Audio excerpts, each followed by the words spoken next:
겟세마네 동산에서 기도하시고 내려오시다가 일어난 일이기 때문에 고난 주간에 주로 많이 묵상하는 말씀이지 부활절 설교 본문으로 목사님들이 선택하지는 않습니다.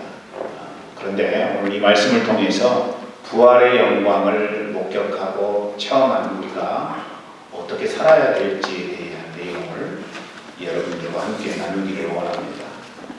제자 중에 한 명이 대제사장의 종이었던 말고의 길을 자른 사실을 오늘 본문은 기록하고 있습니다. 요한은 이 혈기 충만한 제자를 베드로라고 요한복음 18장 10절 11절에서 그렇게 기록하고 있습니다. 말씀 읽어볼까요? 요한복음 18장 10절 11절입니다. 시작. 이에 시몬 베드로가 금을 가졌는데 이것을 빼어 대제사장의 종을 쳐서 오른편 귀를 베어버리니 그 중에 종의 이름은 말고라. 예수께서 베드로더러 이르시되 금을 집에 꽂으라. 아버지께서 주신 잔을 내가 마시지 아니하겠느냐 하시니라. 누가는 우리 주 예수님이 그 귀를 만져 낫게 해주셨다고 기록하고 있습니다. 누가복음 22장 51절 말씀이죠. 말씀 읽습니다. 시작. 예수께서 일러 가라사대 이것까지 참으라 하시고 그 귀를 만져 낫게 하시더라. 베드로는 유다의 입맞춤을 신호로 해서 주님이 포박당하시니까 그 분노와 혈기를 참지 못하고 칼을 휘두릅니다. 언뜻 보기에는 베드로가 굉장한 의리파인 것처럼 비춰지고 있죠. 만약에 제가 이런 상황이었다면은 베드로의 행동에 대해서 어쩌면 속 시원한 마음을 가졌을지 모르겠습니다. 그래, 내 편이 되어주는 사람은 베드로 너밖에 없구나. 그런 동조의 마음을 저라면 아마 그렇게 가졌을지 모르겠어요. 그런데 예수님은 베드로의 혈기 있는 행동에 동조하지 않으시고 오히려 베드로에게 오늘 보면 52절의 말씀을 하십니다. 52절 말씀 읽어보죠. 시작. 이에 예수께서 이르시되 내 칼을 도로 칼집에 꽂으라. 칼을 가지는 자는 다 칼로 망하느니라. 예수님을 잡고자 나온 무리들을 예수님과 제자들이 항거하면은 살육하라고 나온 자들입니다. 그들은 보통 사람이 아닙니다. 명을 받은 사람들이고, 그래서 그 명을 완수하지 아니하면은 본인들이 지금 위에 있는 사람들에게 징계를 당할 그런 형편에 처해 있기 때문에 그냥 물러서지 않는 사람들인 거죠. 그렇기 때문에 베드로가 말고의 길을 잘랐다. 이 행동은 몰살의 빌미를 제공하는 것이었습니다. 자칫 잘못하면은 예수님뿐만 아니고 거기 모였던 모든 제자들, 예수님을 지지하고 따랐던 사람들도 생명의 위협을 당할 수 있는 그런 처지였고 상황이었다는 것입니다. 물론 예수님은 권능으로 대적들을 물리칠 수 있습니다. 53절을 보니까 12영 더 되는 천사를 보낼 수 있다고 말씀하셨기 때문입니다. 말씀 읽어보죠. 시작. 너는 내가 내 아버지께 구하여 지금 12군단 더 되는 천사를 보내시게 할 수 없는 줄로 아느냐? 그런데 만약에 예수님께서 12군단 되는 영을 오게 해서 예수님을 잡으려고 온 사람들을 물리친다면은 그것은 예수님의 대속사역은 실패하고 만다는 것을 우리에게 말씀해 주는 것이죠. 그래서 예수님은 베드로를 만류하면서 54절의 말씀을 하신 거예요. 54절 말씀을 읽습니다. 시작. 내가 만일 그렇게 하면 이런 일이 있으리라 한 성경이 어떻게 이루어지겠느냐 하시다가, 만약에 12군단 되는 천사들을 동원해서 지금 예수님 잡으러 온 사람들을 물리친다면 성경의 말씀이 응할 수가 없다는 사실을 예수님이 고백한 거예요. 그렇습니다. 우리가 이 땅 살면서 혈기와 분노로는요 절대로 하나님 의를 이룰 수 없습니다. 하나님 의를 이룰 수 없어요. 그래서 야고보서는 1장 20절에서 이런 이야기를 해주고 있습니다. 야고보서 1장 20절 시작. 사람이 성내는 것이 하나님의 의를 이루지 못합니다. 우리가 성을 내면, 화를 내면, 열받으면 하나님의 의를 이룰 수 없다, 그렇게 이야기하고 있는 것이죠. 또 시편 37장 8절 말씀을 보면요 이렇게 기록합니다. 시작. 분을 그치고 너를 버리라. 불평하여 말라. 행하게 치우칠 뿐이라. 분을 그치고 너를 버리라, 이렇게 이야기합니다. 한마디로 분노하지 말라는 것이죠. 분노는 어떨 때 납니까? 불평의 마음이 있을 때 분노가 나오게 되는 것이죠. 그런데 분노하게 되면은 우리가 행하게 치우치게 된다, 행하게 그치게 된다, 이렇게 성경은 이야기하고 있는 것이죠. 잠언 12장 16절도 우리에게 분노하면, 혈기가 나면 안 된다는 사실을 이렇게 이야기합니다. 시작. 미련한 자는 분노를 당장에 나타내거니와 슬기로운 자는 수욕을 참는다. 미련한 자는 분노를 당장에 나타낸다는 거예요. 그런데 지혜로운 자, 슬기로운 자는 어떻게 한다는 거예요? 그것을 감추는 자다. 수욕을 참는다. 수치심이 들 때에도 그 수치심을 감내한다. 자존심 상하는 상황이 발생했을 때에도 그 자존심에 내 목숨을 걸지 아니하고 그것을 이겨낸다. 성경은 그렇게 이야기합니다. 그렇기 때문에 혈기라고 하는 것은요 하나님 영광 가리게 되고, 그 성급한 분노라고 하는 것은 불처럼 번져서 예상치 못한 큰 불행을 자초할 가능성이 굉장히 크다는 것이죠. 이 분노, 혈기 때문에 참지 못하다가 공중전화 박스에서 전화통 오래 붙들고 있는 사람, 쳐죽인 사람들도 있고요. 이 분노와 혈기를 참지 못해서 그래 네가 그렇게 해? 그래서 가정이 갈라지는 경우도 우리는 얼마든지 목격할 수 있습니다. 처음부터 대단한 상황이 벌어진 게 아니에요.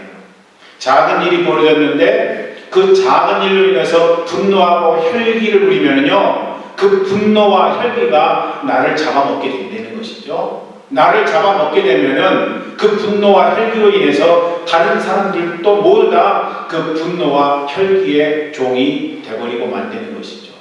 인간관계는 깨어져 버리고 내 삶의 내일의 안녕은 기약할 수 없는 상황이 벌어질 수도 있다는 것입니다. 그래서 성도가 화내면요 후회할 일만 생기는 거예요. 오늘 우리는 후회할 일을 하지 않아야 될 것입니다. 예수님 말씀을 기억하고 악한 상황 속에서도 온유하라고 하는 것. 분노에 대한 변명은요 1000가지도 넘는다. 조셉 텔레슈핀이라고 하는 사람이 말을 했습니다. 이 분노에 대한, 혈기에 대한 변명은 얼마든지 찾아낼 수 있어요. 우리가 그래서 분노했다, 그래서 내가 혈기를 부릴 수밖에 없었다. 여러분, 성욕 생긴다고 아무나 들고 겁탈합니까? 성욕 생겨도 우리는 그것을 절제하고 참아내고 그렇게 살아가는 것이죠. 마찬가지로 혈기가 끓어오른다고 타인에게 상처를 주는 삶을 살아서는 결코 안 된다는 것이죠. 절제해야 된다는 거예요. 부활의 영광은요 인내하는 자의 것입니다. 참아내는 자의 것, 기다리는 자에게 부활의 영광이 주어진다는 것이죠. 예수 그리스도께서 말할 수 없는 고난과 아픔 가운데 거했지만 그가 3일 동안 참아냈더니 부활의 영광이 임했던 것처럼 우리도 우리의 삶의 현장 속에서 분노하고 혈기가 날 만한 일들이 발생하지만 그러나 그런 것들을 성질대로 우리가 응답하지 아니하고 절제하고 참아내는 것, 그럴 때 우리에게 은총이 다가온다는 것이죠. 그래서 우리가 해야 될 일은 뭔가? 온유로 인내하는 것입니다. 주중에 병원에 갔습니다. 정기검사로 병원에 갔어요. 제가 하던 일을 다 못 마치고 갔기 때문에 빨리 진단받고 들어가서 그 하던 일을 계속 하려는 마음이 있었습니다. 그래서 진료실 문을 똑똑 노크를 했어요. 두드렸습니다. 저의 주치인 K로가가 나왔습니다. 나를 보면 잠깐 좀 기다려주면 좋겠다라고 평소에는 다정스럽게 이야기를 하거나 아니면 들어오라고 이야기를 했었는데, 이번에는 페이션트 딱 한마디 하고 문을 꽉 닫아버리고 가더란 말이죠. 제가 깜짝 놀랐어요. 뭐지? 이게 뭐지? 페이션트? 인내하라는 말인가? 참으라는 말인가? 내가 노크한 것이 잘못됐나? 여러 가지 생각이 순식간에 몰려왔습니다. 치료받는 이런 일에도 우리가 인내해야만 치료를 받을 수 있는 것처럼, 우리 주님 부활의 영광을 삶 속에 경험하고 또 참여하기 위해서는 더 많이 온유로 마음을 다지고 또 인내의 옷을 입어야 되는 것 아닌가 하는 생각을 했었던 지난 주간이었습니다. 우리가 53절, 54절 말씀을 좀 더 묵상할 필요가 있습니다. 예수님은 12영 더 되는 천군천사도 즉시로 동원하실 수 있는 능력의 하나님이십니다. 12영은 12군단, 그런데 한 군단은 보병 6,000명, 또 마병 120명으로 이루어졌습니다. 그러니까 12영, 12군단은 뭘 의미하는 거냐면은 천사가 6,000 곱하기 12, 또 마병이 120 곱하기 12를 더할 때에 나올 수 있는 숫자라고 하는 것입니다. 예수님은 그렇기 때문에 수만 수천 명의 천군천사로 자기를 포박하려고 왔던 사람들, 또 유대에 거주하고 있었던 로마 군병들을 한 번에 순식간에 싹쓸이할 수 있는 능력을 갖고 계신 분이었다는 것입니다. 히스기야와 이사야 선지자가 함께 하나님 앞에 기도했습니다.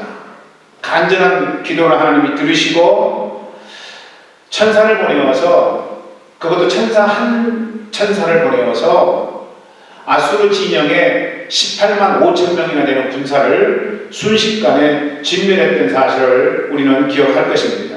역대하 32장 20절, 21절 말씀인데 우리 한번 말씀을 읽어보죠. 시작. 이러므로 히스기야 왕이 아모스의 아들 선지자 이사야와 더불어 하늘을 향하여 부르짖어 기도하였더니 여호와께서 한 천사를 보내어 아수르 왕의 진영에서 모든 큰 용사와 대장과 지휘관들을 멸하신지라. 아수르 왕이 낯이 뜨거워 그의 고국으로 돌아갔더니 그의 시내 전에 들어갔을 때 그의 몸에서 난 자들이 거기서 칼로 죽였더라. 순식간에 하룻밤에 18만 5천 명이나 되는 병사들을 진멸하시고 결국은 수장도 자기의 진영으로 돌아가서 그 몸에서 난 자들에 의해서 죽음을 당하는 그런 상황이 벌어졌다는 것입니다. 이렇게 큰 힘이 있는 예수님께서는 대적들에게 순순히 포박당하셨다는 것이죠. 이건 놀라운 일입니다. 예수님은 12군단 되는 천사 대신에 십자가 죽음을 선택하셨다는 거예요. 무기력한 예수님, 도수장으로 끌려가는 어린 양과 같이 잠잠하신 예수님. 여러분, 이 예수님 죽음을 헬라어로는 파라디돔이라고 이야기를 합니다. 파라디돔이라고 하는 이 단어는요, 죽되 능동적인 죽음을 가졌다는 것을 설명하는 단어입니다. 그러니까 그 누군가에 의해서 죽음을 당했다는 것이 아니에요. 우리가 성경을 보면은 빌라도에 의해서 아니면 대제사장에 의해서 죽음을 당했다 이렇게 생각할 수 있는데, 그런데 예수님의 죽음은 능동적인 죽음이라는 것이죠. 본인이 원해서 죽음 당하신 거예요. 본인이 자원해서 자청해서 죽으시기 위해서 이 땅에 오신 죽음이라는 것입니다. 그것은 온 인류에게 생명의 복음을 전하시기 위해서 스스로 결박당하신 것이고, 스스로 가시관을 쓰신 것이고, 스스로 옆구리에 창을 맞으신 것이고, 스스로 십자가에 달리신 것이고, 스스로 못을 손과 발에 박히시는 것이었다는 것입니다. 예수님께서 다 이루었다, 하나님 앞에 내 영혼을 맡깁니다라고 숨을 거두신 것은 어쩔 수 없이 죽음을 당한 것이 아니라 알고도 스스로 죽음에 자기 자신을 내어주신 능동적인 죽음이었다는 것입니다. 만약에 예수님이 죽을 상황에서 죽지 않기 위한 혈기를 부리셨다면 이스라엘은 당장에 정치적으로 주권을 찾게 되고 그분은 국민적인 영웅이 되었을 거예요. 그러나 그건 하나님 방법 아니라는 사실을 예수님은 철저하게 인식하였습니다. 그러므로 온유해야 됩니다. 할렐루야. 우리는 이 땅을 살아가면서 온유해야 된다는 것이죠. 온유의 원뜻은 뭐냐면요, 사명을 이루기까지, 목표에 도달하기까지, 목표를 이루기까지 그 어떤 것도 견디는 힘이라는 것이 바로 온유의 의미입니다. 참아내는 거예요. 내가 생각하는 목표가 있어요. 그 목표를 이루기 위해서는 어려움도 극복해야 되고, 고난도 극복해야 되고, 자존심도 극복해야 되고, 수치스러움도 극복해 나가는 거예요. 한마디로 말하자면 그런 삶을 외유내강이라고 이야기하는 것입니다. 겉으로는 드러나지 않습니다. 그러나 속으로는 의지가 분명해서 어떤 어려움이 닥쳐도 그것을 이겨낼 수 있는 능력, 그것이 바로 온유가 갖는 단어의 의미라고 하는 것입니다. 예수님이 이렇게 부활 영광을 우리에게 선물하시기 위해서 온유로 응답하신 분이십니다. 하나님이셨던 그분이 이 땅에 오셔서 당하는 수치야말로 이루 말할 수 없는 것이었지만 심지어 십자가 위에서 조롱거리가 되고, 네가 만약 하나님의 아들이라면 그곳에서 뛰어내려봐라 이야기를 했지만은 그 이야기에 아무런 응답도 하지 않는 예수님, 그분은 어쩌면 비참함을 느꼈을지도 모를 일입니다. 그렇지만은 하나님이 허락하신 큰 사명을 이루기 위해서 그는 묵묵히 아팠지만 힘들었지만 그것을 견뎌내고 이겨내셨다는 것입니다. 마태복음 11장 29절은 그래서 우리에게 있어야 될 교훈 하나를 이렇게 선포하고 있습니다. 마태복음 11장 29절 읽습니다. 시작. 나는 마음이 온유하고 겸손하니 나의 멍에를 메고 내게 배우라. 그러면 너희 마음이 쉼을 얻으리니. 여러분, 우리가 쉼을 얻는 방법은 여러 가지 방법이 있을 수 있습니다. 내가 좋아하는 것을 하는 것도 쉼을 얻는 방법 중에 하나고, 아무것도 하지 아니하고 집에서 그냥 잠만 자는 것도 쉼의 한 방법이지만은, 그러나 하루 내내 쉬었다고 해도 월요일이 되면은 월요병에 의해서 쉬었던 것은 다 물거품이 되는 거죠. 우리 주님이 가르쳐 주신 방법 하나가 있어요. 쉼을 얻는 방법, 그것은 뭐냐면은 나는 마음이 온유하고 겸손하니 내 멍에를 메고 내게 배우라. 그래야면 너희가 쉼을 얻는다. 온유와 겸손으로 예수님의 멍에를 내 어깨에 메고 예수님이 어떻게 사셨는가를 배운다면은 예수님이 허락하시는 쉼을 얻게 된다는 것이 오늘 예수님이 우리에게 말씀하신 가르침이라는 것이죠. 혈기로 대변되는 폭력이 강합니까? 아니면 십자가 사랑으로 대변되는 온유가 강합니까? 물어보나 마나죠. 우리가 예수님을 알지 못한다면 폭력이 강하다고 이야기할 것입니다. 그러나 우리는 예수 그리스도를 알고 있고 성경이 우리에게 무엇을 말씀하시는지를 분명히 깨달은 자이기 때문에 온유가 강하다는 사실을 우리는 고백할 수 있습니다. 폭력이라고 하는 것은 일시적인 승리를 거두게 만들죠.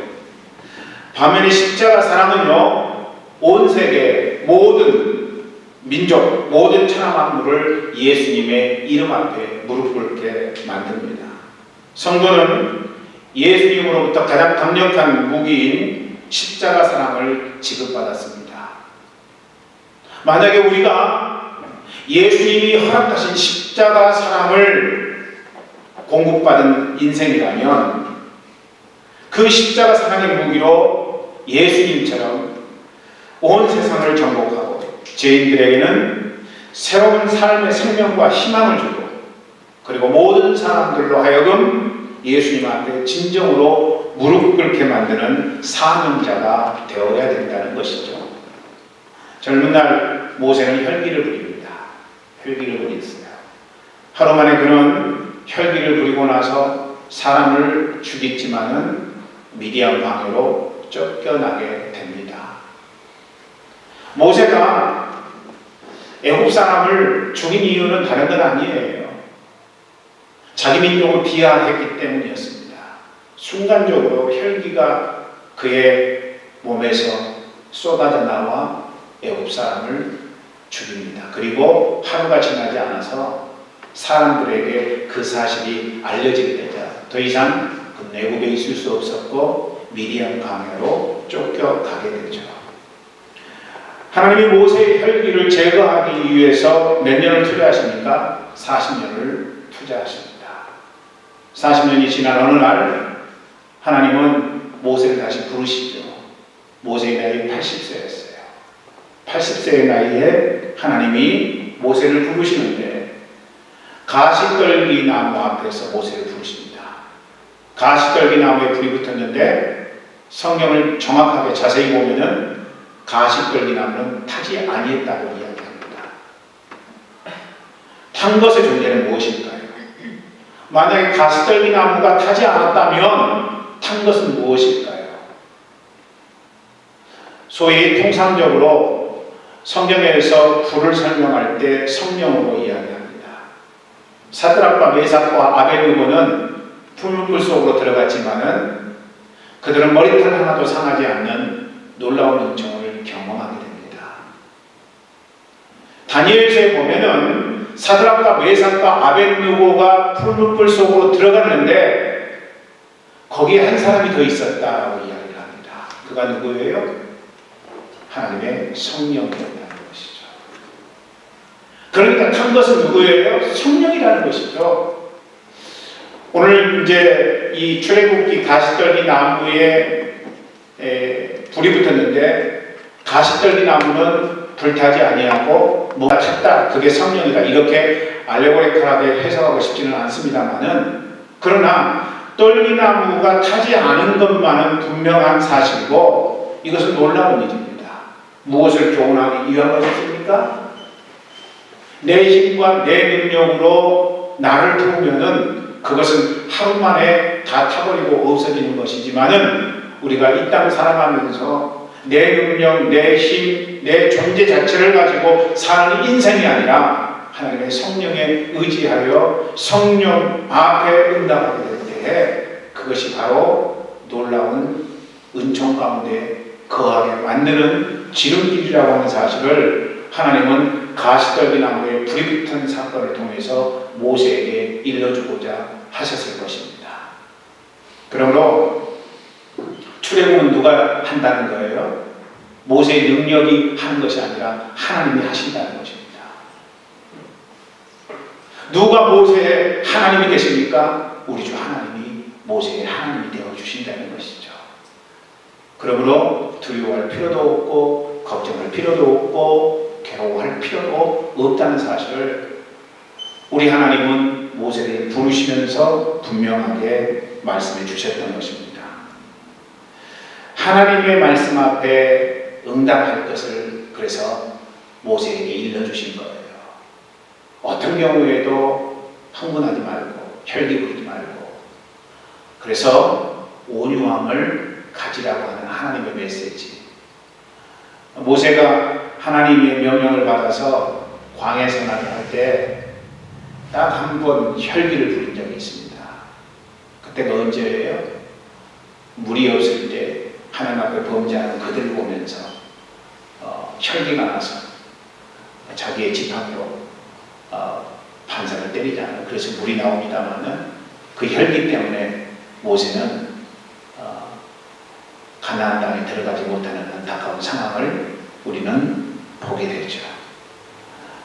모세가 얼마나 온유한 사람이었는가. 성경은요, 모세의 온유함을 민수기 10장 3절에서 이렇게 이야기합니다. 민수기 10장 3절 말씀을 읽어봅니다. 시작. 모세는 온유함이 지면의 모든 사람보다 더하더라. 이 땅에 있는 그 어떤 사람도 모세의 온유함보다는 미흡하다는 사실을 성경은 이야기하고 있습니다. 온유했던 그가 이스라엘 백성들을 출애굽시켰고 그리고 이스라엘 백성들을 가나안 땅까지 인도할 수 있었던 것이죠. 그러므로 여러분, 온유는 기적입니다. 우리가 무슨 병에서 치유된 것, 그것도 기적일 수 있어요.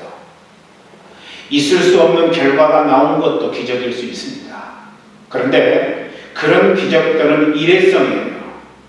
하나님이 특별한 상황에 특별한 일을 위하여 주시는 은총이죠. 하나님이 우리의 인생 가운데 범사해 주신 기적이 있어요. 그 뭐냐면 온유라고 하는 것입니다. 내가 화낼 수 있는 상황, 내가 분노할 수 있는 상황, 혈기를 부릴 수 있는 상황에서도 내가 그것들을 절제하고 온유함으로 응답할 수 있다면 그 온유함이 나타날 때 우리는 매 순간순간마다 하나님의 기적을 경험할 수 있게 된다는 것이죠. 부활절에 행동할 그리스도인 삶의 본질은요, 그렇기 때문에 온유입니다. 온유예요. 혈기와 온유는요, 백지장 차이예요. 그러니까 내가 어제 온유한 사람이었으면 오늘 혈기 부리는 사람으로 얼마든지 변질될 수 있습니다.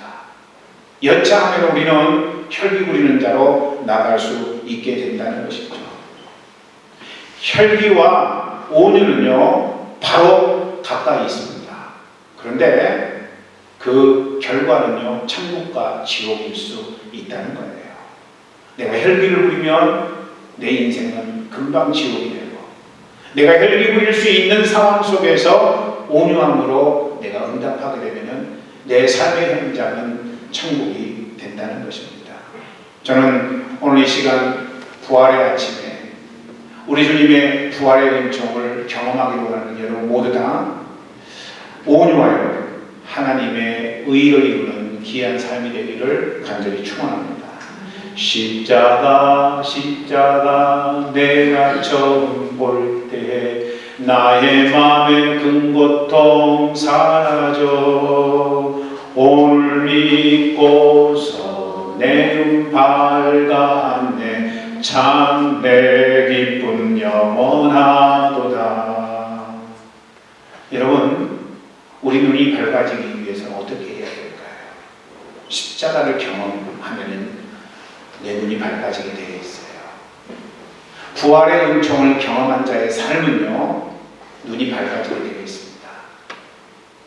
어느 날 엠마오로 내려가던 두 제자에게 부활하신 예수님이 나타나셨어요. 그런데 그들은 눈이 어두워서 보지 못합니다. 예수님을 예수님이라고 인정하지 않았어요. 깨닫지 못했어요. 그런데 부활하신 예수님이 그들과 함께 이야기를 나누고 그들과 함께 식사를 나누고 그러면서 그들의 영안이 밝아지기 시작합니다. 그리고 예수님을 부활하신 주님으로 인정하게 되었지요.